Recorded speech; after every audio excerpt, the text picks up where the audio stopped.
श्रीनित्यानन्दं शरणं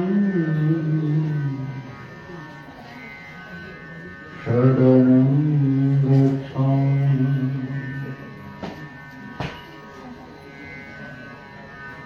शरणं गच्छामि। अपार करुणापूरं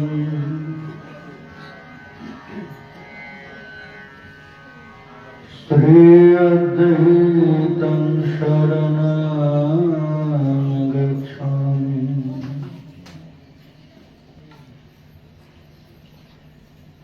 शरणं गच्छामि। अपार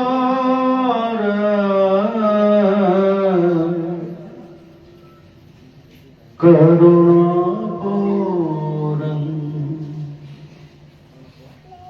श्रीगौरगणं शरणं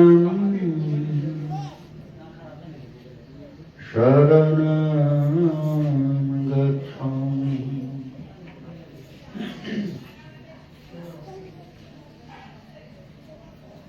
वन्देऽहं श्रीगुरु श्रीयुतपदकमलं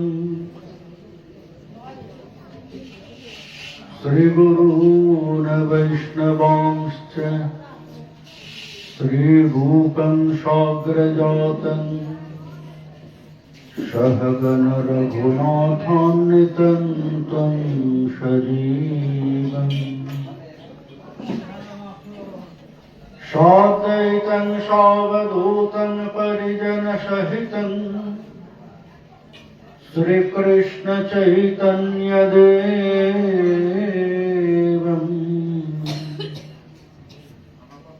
श्रीराधा कृष्ण पादान् सहगण ललिता श्री विशाखान्वितांश्च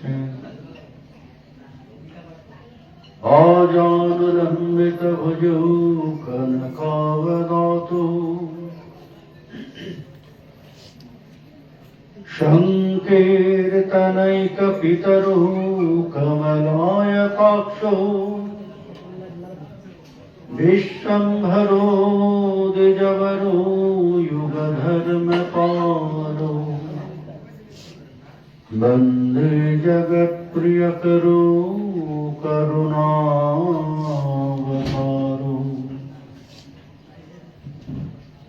बर्हापीराभिरामं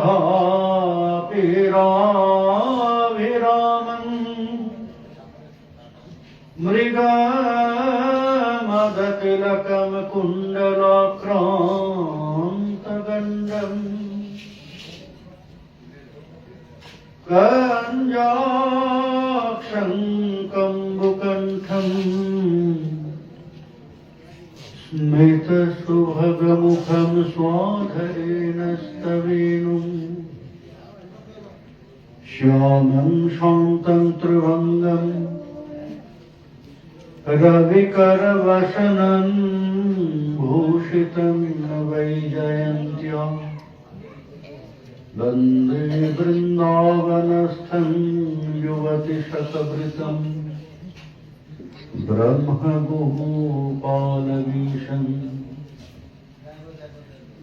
वञ्चाकल्पतरुभ्यश्च कृपासिन्धुभ्यैव च पतितानां पावनेभ्यो वैष्णवेभ्यो नमो नमः। नमः धर्माय महते नमः कृष्णाय वेधसे ब्राह्मणेभ्यो नमस्कृत्य धर्मान् वक्ष्ये सनातनम्। तुलसी काननं यत्र यत्र पद्मवनानि च पुराण पठनं यत्र तत्र सन्निहितो हरि नारायणं नमस्कृत्य नरं चैव नरोत्तमं देवीं सरस्वतीं व्यासं ततो जयमुदीरये जयतां सुरतो पङ्गोरममन्दमतिर्गति मत्सर्वस्य पदाम्भोजो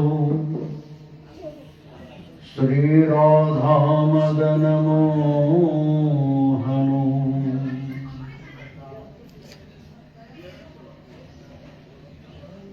यं प्रव्रजन्तमनुपेतमपेतकृत्यम् दैपायन विरह कातर आजुहाव पुत्रेति तन्मयतया तरवोहिनेदु त्वं सर्वभूतहृदयं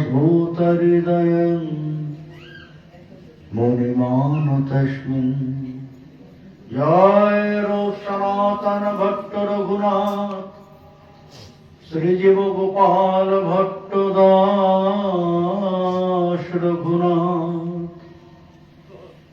এই ছয় গোসাইর করে চরণ বন্দন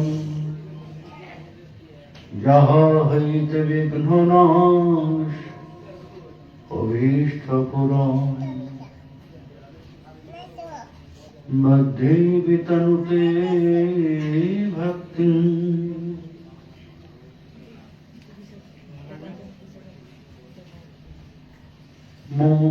मूकमावर्तये श्रुतिं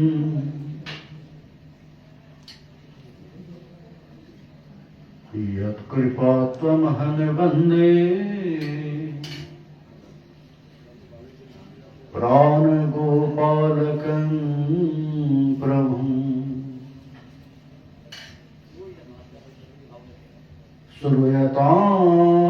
श्रूयतां नित्यं गीयतां मुदा चिन्ततां भक्त्या श्री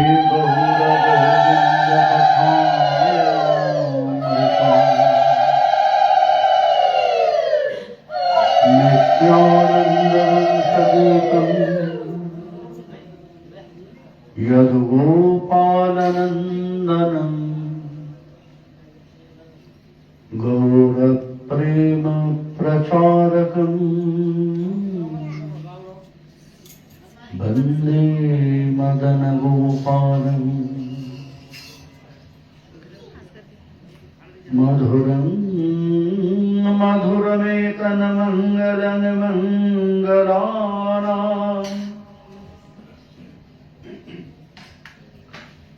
सकल निगम वल्लि सत्फलं चेति स्वरूपम् तत्रीयति परिगीतं श्रद्धया हेलयावान् भृगुवर्णरमात्रं तारेत् कृष्णनाम हे भृगुवर कृष्ण नाम नरमात्रं तारे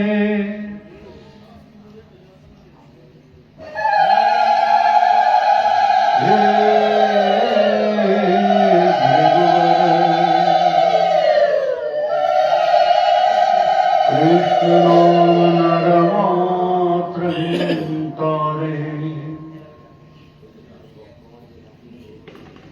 हे भृगुवर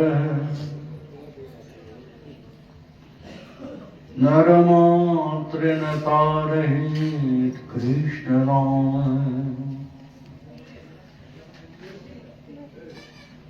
चेतोदर्पणमार्जनम् भवमहादावाग्निर्वापनम्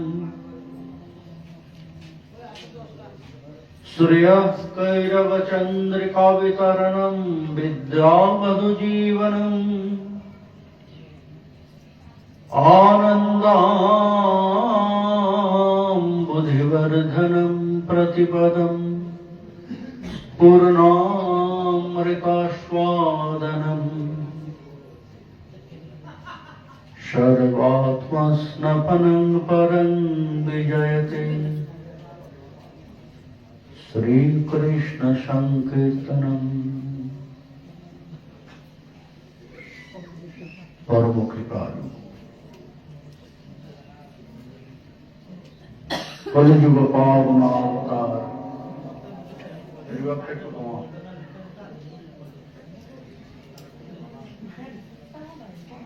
श्री गौर सुंदर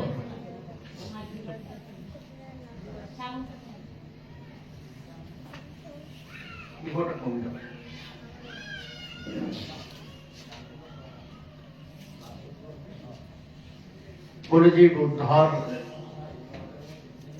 সংকল্প নিয়ে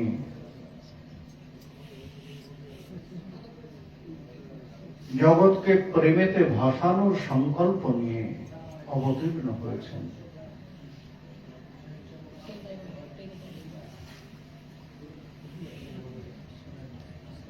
আর সেই জগৎকে শিক্ষা দান করতে স্বয়ং উপদেশ করলেন 8টি শ্লোকের মাধ্যমে শিক্ষাষ্টক। শ্রী গৌর সুন্দরের থেকে প্রত্যক্ষ ভাবে প্রামাণ্য রূপে আমরা এই 8টি শ্লোককে পাই। চৈতন্য ভাব আদর্শের কথা আমরা যা জেনেছি সবই সর্বস্বামী পদের মাধ্যমে এবং তাদের চরণাশ্রয়ী জনের মাধ্যমে। কিন্তু শ্রীকৃষ্ণ চৈতন্য প্রভু স্বয়ং যা উপদেশ করেছেন কলিজীবের উদ্দেশ্যে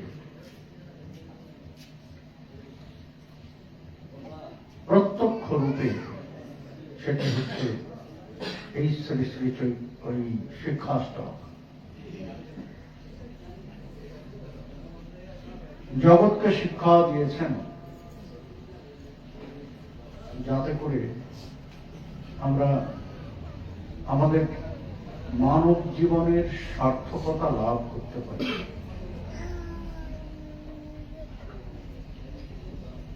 কারণ এক দুর্লভ তনুর অধিকার যেমন তেমন তনু নয়।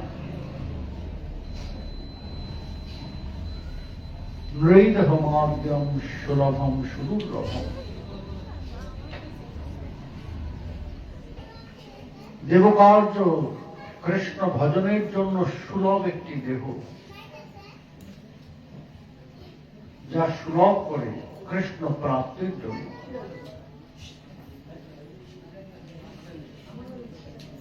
কিন্তু সেই দেহটা কেমন না বলছেন যে সুদুর্লভ।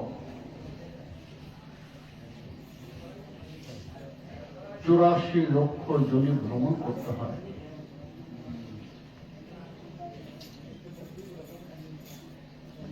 তাও আবার 84 লক্ষ জনের মধ্যে অন্তিম যে 4 লক্ষ তা আমরা মানব জনিতেই করে বেড়াই।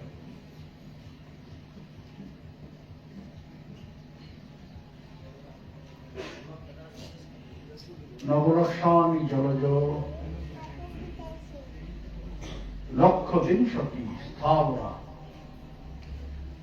দক্ষিণাম দশরক্ষণম ক্রিময় রুদ্র সংলক অশব 30 লক্ষানি চতুর্লক্ষানি মানব।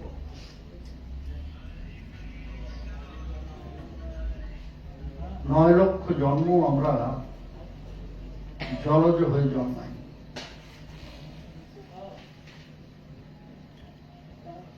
20 লক্ষ জন্ম আমাদের হয় স্থাবর, গাছ পাথর এসব রূপে।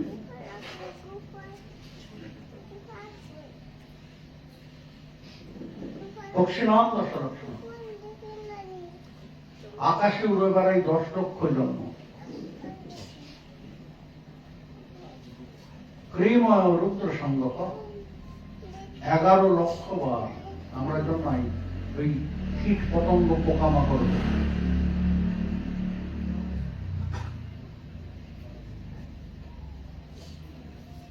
তারপর বলেন, তারপর একটা লম্বা 63 লক্ষান বছর 30 লক্ষ বার পশুজনিতে ঘুরে বেড়াই, বিভিন্ন পশুজনিতে। তারপর 4 লক্ষান মানব, তারপর 4 লক্ষ জন্ম আমাদের হয় মানব জনিতে। সবকটা মানব জন্মই সুদুর্লভ? বললেন যে না, দেহটা তো সুদুর্লভ। দেহটা তো সুদুর্লভ, কারণ একমাত্র দেহ যে দেহ দিয়ে সাধনা হয়। দেবতারা সাধনের যোগ্য নন, সেই দেহটা সাধনের যোগ্য নয়। এমনকি ব্রহ্মা পর্যন্ত তিনিও সাধনের যোগ্য নন। সাধনকৃত ফললাভ করা তাদের সম্ভব নয়। তারা অর্চন, পূজন, বন্দন, ধ্যান করতে পারেন, কিন্তু সেই সাধনকৃত যে ফললাভ, সেই ফললাভ সেই সমস্ত শ্রেষ্ঠ দেহ নিয়েও সম্ভব হয় না। এটা একমাত্র সম্ভব এই যে দেহটা আমরা লাভ করেছি সেই দেহেতে। সে কারণে দেহটা সুদুর্লভ। তার মধ্যে সুদুর্লভ কোন দেহটা? বলেন যে এই অন্তিম যে 4 লক্ষ মানব জমি ঘুরে বেড়াচ্ছে, এর মধ্যে সুদুর্লভ কোনটি? বলেন যে যে তনুটা লাভ করার পরে গৌর গোবিন্দ ভজন স্পৃহাটা হৃদয়ে জাগ্রত হয়, যে দেহটা লাভ করার পরে ভক্ত সঙ্গ, বৈষ্ণব সঙ্গ, সাধু সঙ্গ লাভ হয়, সেটা হচ্ছে সুদুর্লভ তনু। সেই সুদুর্লভ তনু লাভ করে সেই সমস্ত সুযোগ লাভ করার পরও আমরা তাকে কাজে লাগাতে পারি না। মহর্ষি বেদব্যাস লোমহর্ষণকে উপদেশ করতে করতে সুন্দর একটা কথা বলেছিলেন। বলেন যে লোমহর্ষণ, এই কলিযুগের ক্ষেত্রে পরমাশ্চর্যের বিষয়টি শুনবে? কি বলবে? সুলভন ভগবান নাম। দেখো তাদের ক্ষেত্রে ভগবত নাম সেটা সুলভ হবে। জিহ্বার বশবর্তী, জিহ্বার প্রতি তাদের নিয়ন্ত্রণ থাকবে। নিয়ন্ত্রণ করার প্রয়াসী নয় তারা, তারপরও তাদের নিয়ন্ত্রণ থাকবে। তারা কি বলছে সেটা জেনে বুঝে বলতে পারে। তথাপি নরকম জানতেন, ভগবত নাম সুলভ। জিহ্বাকে তারা কাজে লাগাতে পারে, অর্থাৎ তারা যদি জিহ্বাকে ওই আদর করে বলে যে ভগবত নাম গ্রহণ করো, সেটা গ্রহণ করতে পারে।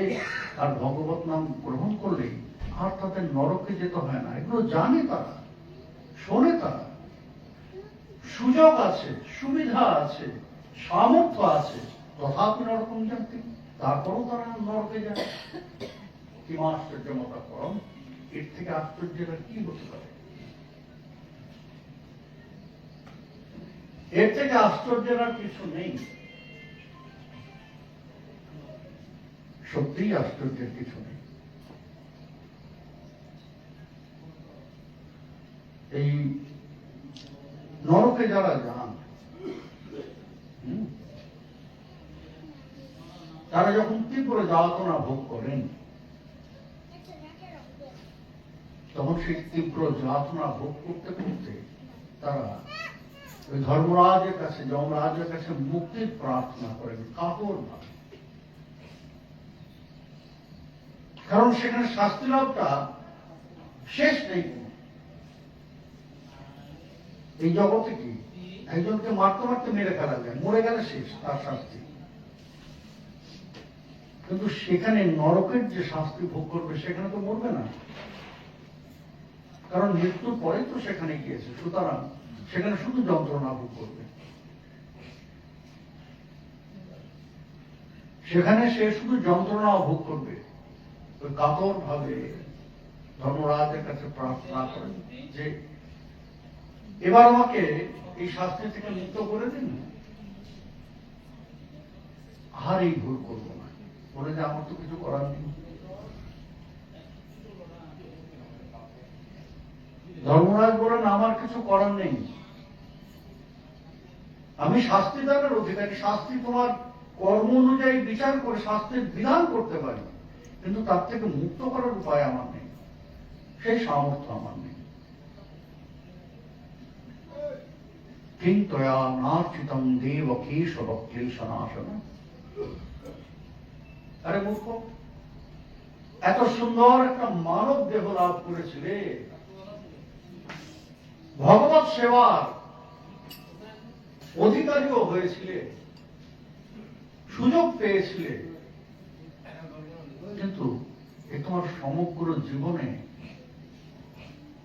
এই এতটুকু সময় হলো না একটু ভগবত নাম নেওয়ার, কৃষ্ণ নাম নেওয়ার, কৃষ্ণ সেবা করার, কৃষ্ণ পূজা করার।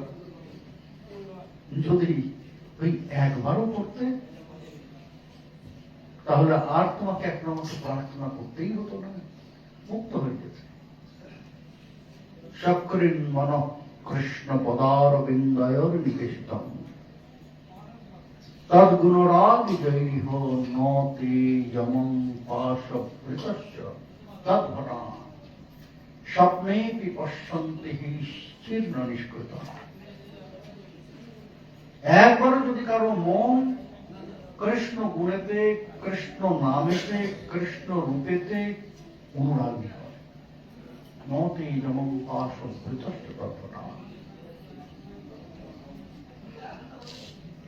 তার পরমায় বলতে তাকে নিয়ে যাওয়ার জন্য জম্পিং করে আসে না, জমদূতেরা আসে না, সে মুক্ত হয়ে যায়। কেন? সে হরিনাম গ্রহণ করেছে। কেন? সে ওই কৃষ্ণ অনুরাগী হয়েছে, এক মুহূর্তের জন্য হলেও অনুরাগী হয়েছে। কেন না ভগবত প্রীতি বিধানের চেষ্টা করেছে। পৃথক করতে পারি আর না পারি, ভগবানকে পৃথক করতে পারি আর না পারি, যদি চেষ্টা অন্তত করি তাহলে সে মুক্ত।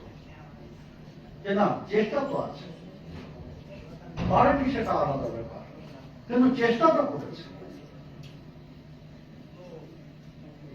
এই অর্চনের মধ্যে সবকিছু আছে, শুধু প্রত্যক্ষ সেবা করাই না, চেষ্টাটাও অর্চনের মধ্যে গণ্য। তুমি তো চেষ্টাও করো, চেষ্টাটাও তো করতে পারো। নাচিতম দেব কেশব কৃষ্ণাশন, মুক্ত হয়ে যাবে। আর তার মধ্যে সর্বশ্রেষ্ঠ উপায় কি বলেন যে নাম আশ্রয়। নাম আশ্রয় শ্রীকৃষ্ণ চৈতন্য প্রভু দয়ার শিরোমণি, করুণাঘন বিগ্রহ, কৃপা সিন্ধু, তিনি কলিহত জীবের অবস্থাটা বুঝেছেন। আমরা সব দিকে সচেতন, সচেতন না শুধু আত্মশুদ্ধি, আত্ম উপলব্ধি আর ভগবত ভজন, এই ব্যাপারে সচেতন। সব বিষয় আমাদের ক্ষুদ্রাতি ক্ষুদ্র সম্পদের বিষয়। এই যে সনাতন এই যখন ঢুকলো, ঢুকে একটা জুতো এদিকে রেখেছে, একটা জুতো ওদিকে রেখে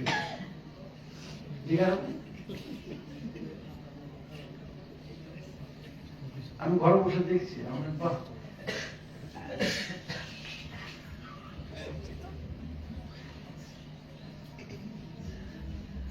তাহলে বুদ্ধি নেই আমাদের তা নয়, জুতো বাঁচানোর বুদ্ধিটাও আছে, নিজেকে বাঁচানোর বুদ্ধি নেই।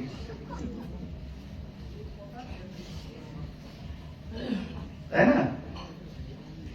জুতোটাকে রক্ষা করার জন্য একটা এদিকে একটা এদিকে। সুতরাং চোরকে ফাঁকি দেওয়ার বুদ্ধিটা আমরা করতে পারি, চোরকে ফাঁকি দেওয়ার বুদ্ধিটা করতে পারি না।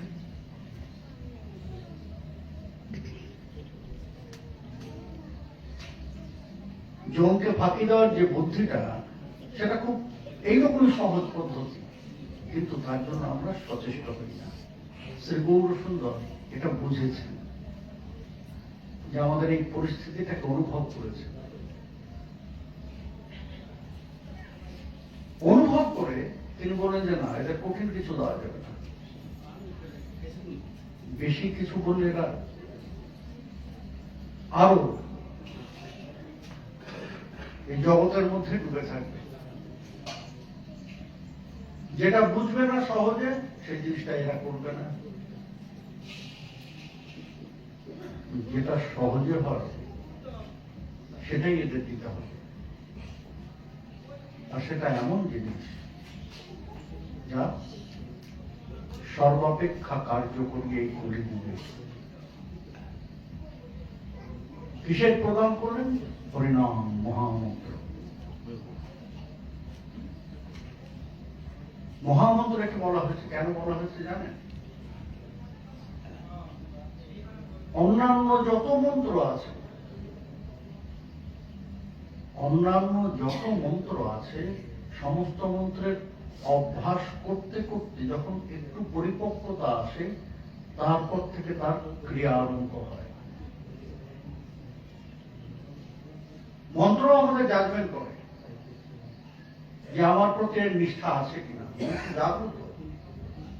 মন্ত্রকে সাধারণ কতগুলো অক্ষরের সমষ্টি মনে করবেন না। এবং তার প্রমাণ কি জানেন? এই রাসলীলা। রাসলীলাতে সমস্ত শাস্ত্র সমূহ শ্রুতিরা তারা ভগবত আস্বাদনের নিমিত্ত গোপীরূপ ধারণ করে রাসলীলা অংশগ্রহণ করেছিলেন।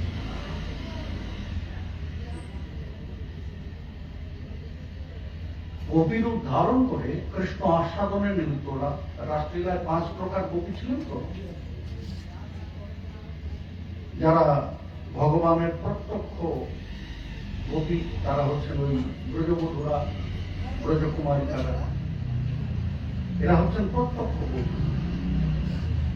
তারপর কি শ্রুতি, এই শাস্ত্র, তারা ভগবানকে প্রার্থনা করেছিলেন যে তোমাকে আস্বাদন করার, তোমার মহিমার কথা তো আমরা কীর্তন করি, তোমাকে আস্বাদন করার স্পৃহা আমাদেরও আছে, ইচ্ছা আমাদেরও আছে। ভগবান এদের সুযোগ দিয়েছেন। এরা রাস রজনীতে গোপীর রূপ ধারণ করে এসেছিলেন। দেবীরা তারা গোপীর রূপ ধারণ করে ওই ব্রজের সর্বত্র জন্ম নিয়েছিলেন। তারা ছিলেন দেবী চরী। আর কারা ছিলেন? সাধন সিদ্ধ ঋষিরা, যারা প্রভু রামচন্দ্রকে প্রতিরূপে লাভ করতে চেয়েছিলেন, সেই ঋষিরা। দণ্ডকারণ্যের ঋষিবৃন্দ, এই 5 প্রকারের গোপী, তার মধ্যে শ্রুতিও এক প্রকার। অর্থাৎ শাস্ত্রের এই মন্ত্রগুলো সাধারণ মনে করবেন না, চিন্ময়। তারাও বিচার করেন যে মন্ত্র জপ করছে নিষ্ঠা আছে তো। সকলে মন্ত্রের ক্রিয়া পায় না, কেন? না ওই যে নিষ্ঠার অভাব, অনুরাগের অভাব। শুধু নিষ্ঠা থাকলে হবে না, নিষ্ঠার মধ্যে আবার বিষয় আছে, অনুরাগের সাথে করছে না দায়িত্ববোধে করছে? দায়িত্ববোধে আমরা করি। আমাদের মধ্যে বেশিরভাগ জন অনুরাগটা দূরে থাকে, দায়িত্ববোধ করে করতে হবে, তাহলে ভয় যদি ক্ষতি হয়ে যায়। গুরুদেব বলেছেন করতেই হবে, উপায় নেই। এইসব বিচারগুলো মন্ত্র করেন, অর্থাৎ ওই নিষ্ঠা, পরিপক্কতা এসবগুলো লাভ হলে তারপরে মন্ত্রের ক্রিয়া। কৃপাটা তখন থেকে আরম্ভ হয়, কিন্তু পরিণাম যে মুহূর্ত থেকে আপনি আরম্ভ করবেন, যেমন ভাবে আরম্ভ করবেন, সেই মুহূর্ত থেকে কৃপা।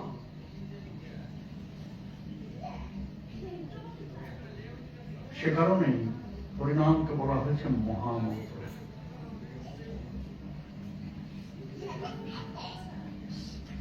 একই স্বরূপের ভিন্ন যাজন, একদিকে মহামন্ত্র, একদিকে তারক ব্রহ্ম। মহামন্ত্র রূপে আপনি জপ করুন, তার ফল আছে। তারক ব্রহ্ম রূপে অসংখ্যাত উচ্চস্বরে কীর্তন করুন। এই যে আগামী দিন থেকে যে আরম্ভ হবে নাম জপ, 6 দিন ব্যাপী তারক ব্রহ্ম নাম করুন, শ্রবণ করুন, আস্বাদন করুন। এখানে বসে করুন, ঘরে বসে করুন, যেভাবেই করুন না কেন, ক্রিয়া আছে। শ্রী গৌর সুন্দর এই সর্বাপেক্ষা সহজ বিষয়টি আমাদের প্রদান করবেন, যার থেকে শ্রেয় এবং সহজ আর কিছু হতে পারে না। আমরা সে তেমনই তো বুঝি। আমাদের একটা প্রবৃত্তি আছে না, কাজ করবো না কিন্তু সব পাবো, কিছু করবো না সব পাবো। এই জন্যই তো এদিক ওদিক ছুটে যাওয়ার প্রয়াস। আমরা যে বিভিন্ন অন্যান্য বৈভব দেবতাদের দিকে ছুটে যাই, তার কারণ কি? কিছু করতে হয়।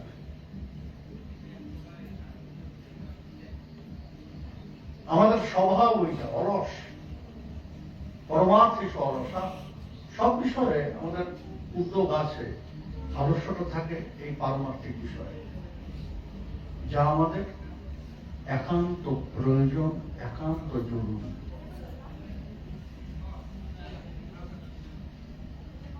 মহাপ্রভু আমাদের এই আদর্শটাকে অনুভব করেছেন খুব ভালোভাবে।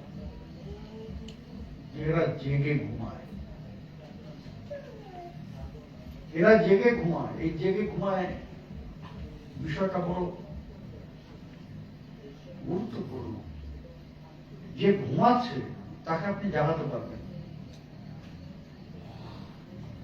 তাকে একটু ধাক্কা টাক্কা দিলে, একটু জলে ছিটে ছিটে দিলে সে ধর্মটি উঠে বসবে। কিন্তু যে জেগে ঘুমায় তাকে আপনি জাগাতে পারবেন না, সে তো জেগেই আছে। আপনি জলে ছিটা দিন কেন, 1 বালতি জল ঢেলে দিন, তারপরে দেখবেন যে কাজল পড়ে আছে, চোখ সে তো ঘুমায়নি। তা আমাদের অবস্থাটা ঠিক তেমন, আমরা জেগে ঘুমাই, যার জন্য আমাদের জাগানো কঠিন। গুরুদেব ধাক্কা দেন, সংসার আমাদের ধাক্কা দেয়, বিভিন্ন জায়গায় বিপদ আপদে পড়ে ধাক্কা খায়, কিন্তু আবার যেই উঠে দাঁড়ায় সঙ্গে সঙ্গে সব ভুলে যায় যে আগে ধাক্কাটা খেয়েছিলাম।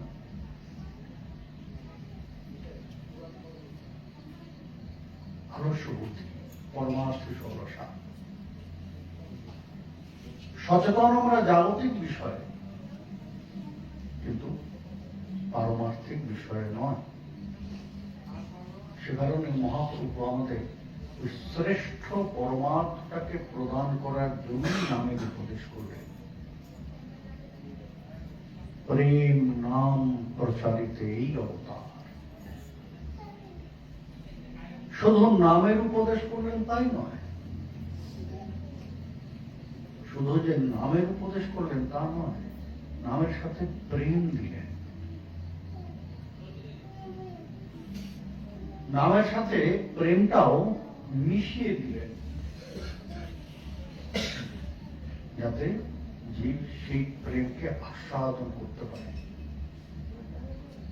অর্থাৎ যখন আমরা নাম করি তার মধ্যে প্রেমও আছে, কিন্তু আমাদের সেই প্রেমের অমৃত আস্বাদন নেওয়ার যোগ্যতা নাই,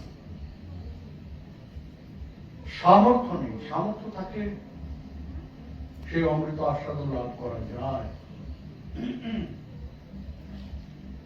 আর সেই সামর্থ্যকে অর্জন করতে হয়, এমনি এমনি তো হয় না, তাই না? ভবরোগগ্রস্ত, ভবরোগে ডুবে আছি, নামের আস্বাদন করবো, প্রেমের আস্বাদন করবো, কি করবো? আগে তো সেই রোগটাকে ঠিক করতে হবে। এই জন্য নামকে আসতে হয় যে কোনো ভাবে। বলেন যে প্রেমাস্বাদনের জন্য নামকে আশ্রয় করো, নিজেকে কলুষমুক্ত করতে নামকে আশ্রয় করো, জীবন পথকে সুগম করতে নামকে আশ্রয় করো, ভজনে অগ্রগতিতে নামকে আশ্রয় করো, কৃষ্ণ সেবা অনুভবের জন্য নামকে আশ্রয় করো। অর্থাৎ সবকিছুর জন্যই মূল সলিউশন কি? হরিনাম।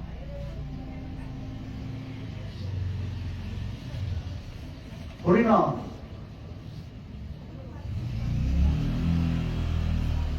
আর সেই হরিনামের মহিমা কেমন না অপার। শ্রী গৌরসুন্দর কলিহত জীবের জন্য বিষয়টাকে খুব সহজ করে দিলেন। নামের সাধনে অজামিল পর্যন্ত, অজামিলের মতো পাপী পর্যন্ত উদ্ধার হয়ে যায়। শ্রী গৌরসুন্দর দেখলেন যে না, এরা সাধন করবে না। এই জন্য কি করলেন না, নামের মধ্যে সেই কৃপা শক্তি, নামের নিজস্ব কৃপা শক্তি তো আছেই। শ্রী গৌরসুন্দর এবং নিতাই চাঁদ, দয়াল শিরোমণি, তারা তাদের কৃপা শক্তির মধ্যে প্রবেশ করিয়ে দিলেন।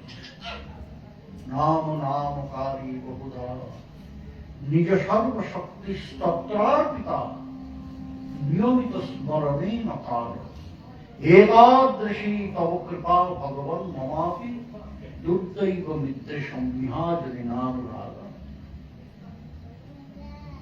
মহাপ্রভু শ্রী গৌরসুন্দর নামকে প্রার্থনা করছেন, শ্রীকৃষ্ণকে প্রার্থনা করছেন, কি করুণাময় তুমি, নিজ সর্বশক্তি স্তত্রার পিতা, তুমি তোমার নামের মধ্যে নিজের সর্বশক্তিকে অর্পণ করেছ। অর্থাৎ নামের দ্বারা সব সম্ভব, সব প্রাপ্তি সম্ভব, কিন্তু তারপরও দুর্দৈব মিত্রেশমিহাজনি নাম রাগ, তারপরও এত কিছু জেনেছি, শুনেছি, শাস্ত্রবাক্য, গুরুবাক্য সকলের উপদেশ শ্রবণ করেছি, নানুরাগ, তারপরও নামের প্রতি রুচি আসে না। তারপরও নামের প্রতি রুচি আসে না। কি করতে পারে না?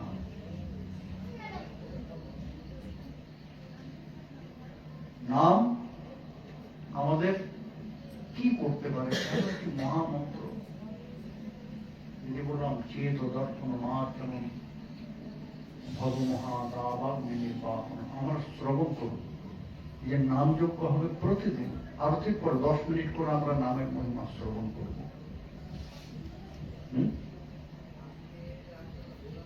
নাম চলতে থাকবে, আর মাঝখানে আমরা 10 মিনিট করে এই নামের মহিমা শ্রবণ করতে থাকবো।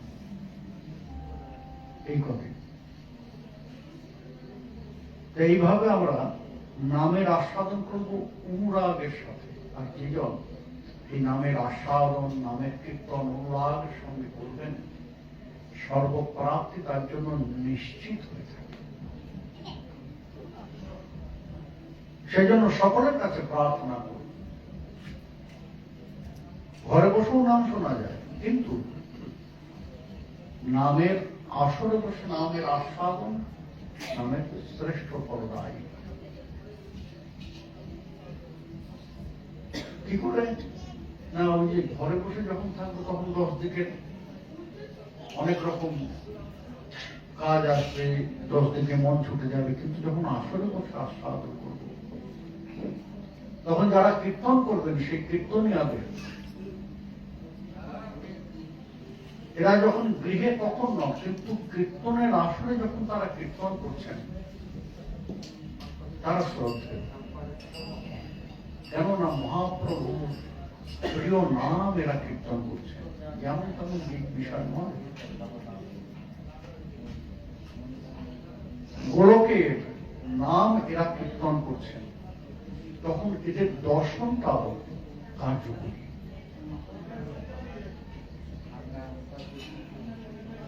কীর্তনীয়াদের যারা নাম কীর্তন করছেন তাদের দর্শনটাও ক্রিয়াশীল, তাতেও নামের কৃপা হয়।